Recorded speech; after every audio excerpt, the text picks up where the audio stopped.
I bet. Welcome back to another episode of Toxiris Thoughts. Today we got five albums, five of the most interesting albums I've ever heard. Let's get into it.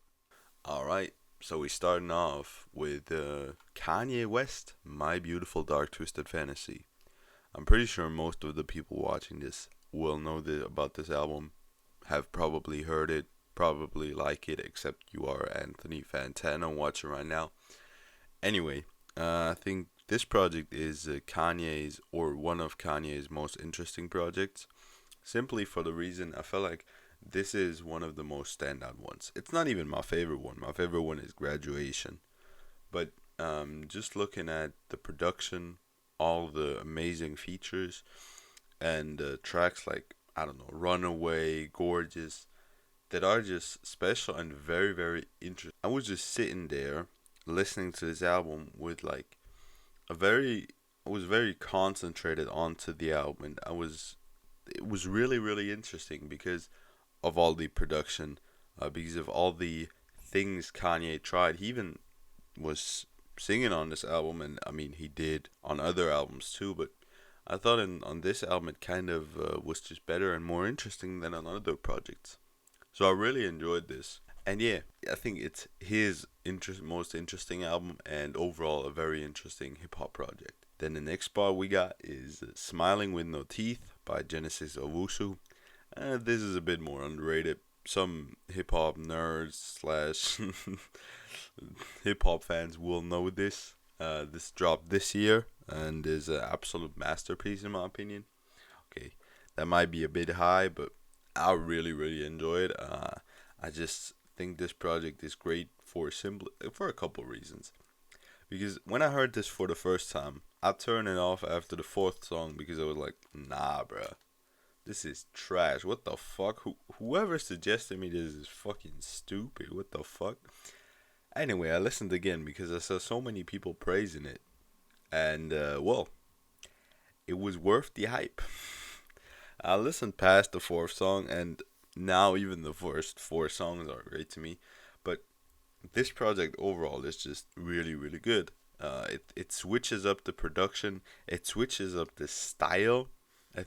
Genesis Owusu goes from rapping in a weird way to like singing beautifully on a very chill production, and then he goes back to very upbeat beats. It's great. I really enjoy the project. I really enjoy the variety of it, and I just think that was a very very interesting listen. Then the next one we got is a UK project. It's Ignorance is Bliss by Skepta. This was my first and until now only Skepta album I've ever heard. But I gotta say it's probably top five UK projects I've ever heard. I really really like this album, and I think it's really interesting because it just fuses a couple sounds in that um, I haven't heard like that before. Like when I listened to Glow in the Dark, which is one of my favorite tracks on the album featuring Wizkid, and then right after I just listened to Grease Mode featuring Nave Smalls. It's just both tracks are very great, but on a just totally different in a totally different way. So yeah, I really enjoy the project. I think it's one of the best UK projects I've heard, and I think it's one of the most interesting albums I've heard so far. Can only recommend it. Then the second to last project we got is MF Doom Madvillainy.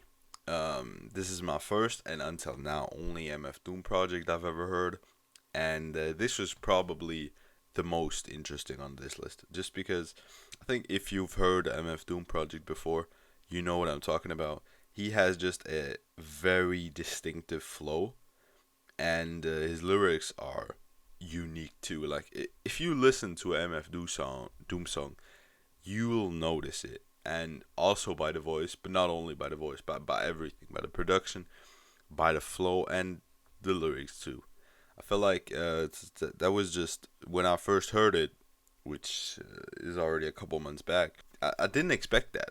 I expected just a regular, pretty good boom bap project with maybe a couple tracks that are standing out or anything, but I didn't expect this. And I don't know how I can describe this, but it's very good overall, and it's just really interesting. Like, all the tracks are very short, which is not that typical for such an old project. And yeah, overall, very, very interesting project in my opinion. Then we get to the last project on the list, which is Psychodrama by Dave. So we got two UK projects on here, even though I don't even listen to that much UK hip hop. Anyway, I think many people really, really enjoy Psychodrama, the ones who heard it. And it's probably one of my favorite Dave tapes. It is very interesting because it was for me the first Dave project I've heard. And it just has also like a great variety of sounds. Like, for example, it has Location featuring Burna Boy, a very chill song with like singing and like not topically, not that heavy. And then you get songs like Leslie or Black, who are like very, very heavy on the topics and very hitting on the topics too. So I think that's just very interesting to have some of those tracks back to back, and all this greatness packed in, like, I think it's a 10 or 12 track project. And yeah, I just think it's very good and very, very interesting. With that being said, those were all projects I've had for today. Let me know what you think about them, and have a great one. Remember back then, all them hoes ain't want me. Now I'm ballin', all them same hoes on me. Mama told me that this came with the money and the motherfucking fame, even though I feel the same. I'm that nigga now, I'm that nigga now, I'm that nigga now, I'm that nigga now.